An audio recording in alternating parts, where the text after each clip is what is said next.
آج ہم آپ کو دو قصے سنائیں گے۔ اس کی وجہ یہ ہے کہ قرآن پاک کے یہ دو قصے بہت کم دورانیے میں بیان ہو سکتے ہیں۔ یوں سمجھیے کہ بظاہر وہ چھوٹے چھوٹے سے ہیں، تو ہم نے سوچا کہ اپنے اس سلاٹ کے اندر، اپنے اس قسط کے اندر آپ کو دو قصے کیوں نہ سنا دیے جائیں۔ میٹھے میٹھے اسلامی بھائیوں، آج جو آپ کو پہلا قصہ سنانا ہے، باغ میں آگ، یہ کون سا باغ تھا اور کون سی آگ تھی، آئیے سنتے ہیں۔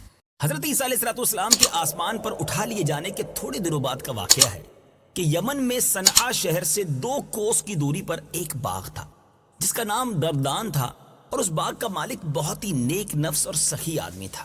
اس کا دستور یہ تھا کہ پھلوں کو توڑتے وقت وہ فقیروں اور مسکینوں کو بلاتا تھا اور اعلان کر دیتا تھا کہ جو پھل ہوا سے گر پڑیں یا جو ہماری جھولی سے الگ جا کر گریں وہ سب تم لوگ لے لیا کرو۔ اس طرح اس کے باغ کا بہت سا پھل فقراء اور مساکین کو مل جایا کرتا تھا۔ باغ کا مالک مر گیا تو اس کے تینوں بیٹے اس باغ کے مالک ہو گئے، مگر یہ تینوں بڑے بخیل، بڑے کنجوس ثابت ہوئے۔ ان لوگوں نے آپس میں یہ طے کر لیا کہ اگر فقیروں اور مسکینوں کو ہم لوگ بلائیں گے تو بہت سے پھل یہ لوگ لے جائیں گے اور ہم لوگوں کے اہل و عیال اور ہمارا مال تو کم ہو جائے گا، ہماری روزی میں کمی ہو جائے گی۔ چنانچہ ان تینوں بھائیوں نے قسم کھا کر یہ طے کر لیا کہ سورج نکلنے سے قبل ہی ہم جا کر باغ کا پھل توڑ ڈالیں تاکہ فقراء اور مسکین کو پتہ ہی نہ چلے۔ چنانچہ ان لوگوں کی بدنیتی کی نحوست نے یہ اثر بد دکھایا۔ اللہ تعالیٰ نے ان کے باغ میں ایک آگ بھیج دی جس نے پورے باغ کو جلا کر خاک سیاہ کر ڈال، اور ان لوگوں کو اس کی خبر بھی نہ ہوئی۔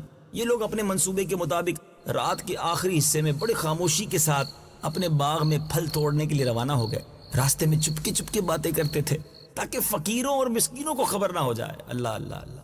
لیکن جب یہ لوگ اپنے باغ میں پہنچے، وہاں جلے ہوئے درختوں کو دیکھ کر حیران رہ گئے۔ چنانچہ ایک بول پڑا کہ ہم شاید راستہ بھول کر کسی اور جگہ چلے آئے ہیں، مگر ان میں سے جو بنسبت دوسرے بھائیوں کے کچھ نیک نفس تھا، اس نے کہا کہ ہم راستہ نہیں بھولے، بلکہ اللہ تعالیٰ نے ہم لوگوں کو پھلوں سے محروم کر دیا ہے، لہٰذا تم لوگ خدا کی تسبیح پڑھو۔ تو سبوں نے یہ پڑھنا شروع کر دیا، سبحان ربنا انا كنا ظالمین، یعنی ہمارے رب کے لیے پاکی ہے اور ہم لوگ ہی یقیناً ظالم ہیں، ہم نے فقراء اور مساکین کا حق مار لیا۔ پھر وہ تینوں بھائی ایک دوسرے کو ملامت کرنے لگے اور آخر میں یہ کہنے لگے جو انہوں نے کہا وہ قرآن مجید میں موجود ہے، آئیے سنتے ہیں۔ عسى ربنا أن يبدلنا خيرا منها إنا إلى ربنا راغبون۔ ترجمہ، امید ہے کہ ہمارا رب ہمیں اس سے بہتر بدل دے، یقیناً اب ہم اپنے رب کی طرف ہی رغبت رکھنے والے ہیں۔ حضرت عبداللہ ابن مسعود رضی اللہ تعالیٰ عنہ نے فرمایا کہ ان لوگوں نے سچے دل سے توبہ کر لی تو اللہ تعالیٰ نے ان لوگوں کی توبہ قبول فرما لی، اور پھر ان لوگوں کو اس کے بدلے ایک دوسرا باغ عطا فرما دیا جس میں بہت زیادہ اور بہت بڑے بڑے پھل آنے لگے۔ اس باغ کا نام حیوان تھا، اور اس میں ایک انگور اتنا بڑا ہوتا تھا کہ اس کا ایک خوشہ ایک کھچر کا بوجھ ہو جایا کرتا تھا۔ ابو خالد یمانی کا بیان ہے، میں اس باغ میں گیا تھا تو میں نے دیکھا کہ باغ میں انگوروں کے خوشے حبشی آدمی کے قد کے برابر تھے۔ آپ غور کر سکتے ہیں کتنے بڑے بڑے پھل۔ توبہ کے بعد، ندامت کے بعد رب نے کتنی ساری برکتیں عطا فرمائیں۔ سبق کیا ملا؟ سخاوت اور نیک نیتی کا اثر مال میں خیر و برکت کی صورت میں آتا ہے، مال کی فراوانی ہو جاتی ہے، اور بخیل ہونا، کنجوس ہونا، بدنیتی کا ثمرہ مال کی ہلاکت و بربادی ہے۔ اور یہ بھی معلوم ہوا کہ سچی توبہ اگر کر لی جائے، جو مال ہاتھ سے نکل گیا ہو، اللہ تعالیٰ اس سے بڑھ کر بھی نعمت عطا فرما دیتا ہے۔ وہ کتنا کریم ہے، اس کی نافرمانی کرے اور پھر سچی توبہ بھی کر لیں تو وہ معاف فرما دیتا ہے۔ اے میرے میٹھے اسلامی بھائیوں، راہ خدا میں دل کھول کر خرچ کیجیے۔ یقین جانیے جو اچھی نیتوں کے ساتھ اللہ کی راہ میں خرچ کرتے ہیں نا، ان کا مال بڑھتا ہی ہے، اور جو بخیل بن جاتے ہیں، کنجوس بن جاتے ہیں، اللہ کی راہ میں خرچ نہیں کرتے بلکہ زکوٰۃ بھی پوری نہیں دیتے، کبھی کبھی ایسا نقصان ہوتا ہے کہ سب کچھ ہاتھ سے چلا جاتا ہے۔ تو ہمیں اللہ کی راہ میں دل کھول کر خرچ کرنا چاہیے، غریبوں مسکینوں کی مدد کرنی چاہیے۔ اللہ مجھے بھی اور آپ کو اپنی راہ میں دل کھول کر خرچ کرنا نصیب فرمائے، آمین، بجاہ النبی الامین صلی اللہ تعالیٰ علیہ وسلم۔ آئیے اب سنتے ہیں دوسرا قصہ۔ آج خاتون جنت بی بی فاطمہ رضی اللہ تعالیٰ عنہا کے 3 روزوں کی بات کرنی ہے۔ سبحان اللہ۔ حضرات حسنین کریمین یعنی حضرت حسن اور امام حسین رضی اللہ تعالیٰ عنہما بچپن میں ایک مرتبہ بیمار ہو گئے، تو مولا علی اور بی بی فاطمہ حضرت فدا رضی اللہ تعالی عنہم نے ان شہزادوں کی صحت کے لیے 3 روزوں کی منت مانی. اللہ تعالیٰ نے دونوں شہزادوں کو شفا دے دی. جب نظر کے روزوں کو ادا کرنے کا وقت آیا تو صبر روزے کی نیت کر لی.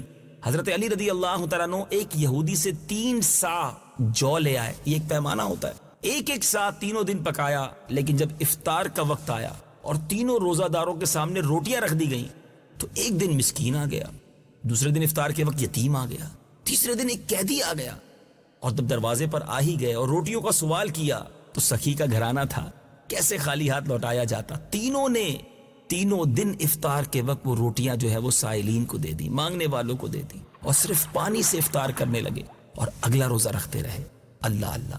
حضرت فدا رضی اللہ تعالی عنہا جو تھی وہ بی بی فاطمہ رضی اللہ تعالی عنہا کے گھر کی خادمہ تھی. یہ 3 روزے کیسے یادگار بن گئے کہ قرآن مجید میں ان 3 روزوں کا تذکرہ ہے. اللہ تبارک و تعالیٰ نے اپنے پیارے محبوب علیہ الصلوۃ والسلام کی پیاری بیٹی کے گھر کی اس پیاری سی داستان کو اپنے قرآن میں کس پیارے انداز میں بیان کیا ہے. آئیے سنتے ہیں اور ایمان تازہ کرتے ہیں. وَيُطْعِمُونَ الطَّعَامَ عَلَى حُبِّهِ مِسْكِينًا وَيَتِيمًا وَأَسِيرًا. ترجمہ: اور وہ اللہ کی محبت میں مسکین اور یتیم اور قیدی کو کھانا کھلاتے ہیں. انما نطعمكم لوجه الله لا نريد منكم جزاء ولا شكورا. ترجمہ: ہم تمہیں خاص اللہ کی رضا کے لیے کھانا کھلاتے ہیں، ہم تم سے نہ کوئی بدلہ چاہتے ہیں اور نہ شکریہ.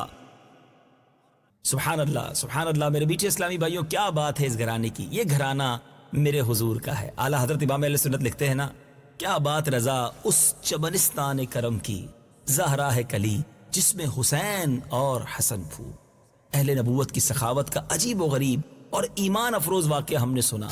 آج ہمارے پاس بہت کچھ ہوتا ہے مگر ہم کسی کو دینے کو تیار نہیں ہوتے. ان کے پاس جو کچھ تھا وہ سب دے دیا کرتے تھے. افطار کے وقت تو انسان کی ویسی کیفیت کھانے پینے کی کتنی زیادہ ہوتی ہے، لیکن وہ بھی اس وقت بھی ایثار کرنا، اس وقت بھی غریبوں کی مدد کرنا. اللہ تبارک و تعالی اہل بیت اطہار کے صدقے ہمیں بھی سخاوت کرنے کی توفیق عطا فرمائے، ہمیں بھی اس کی راہ میں دل کھول کر خرچ کرنا نصیب فرمائے.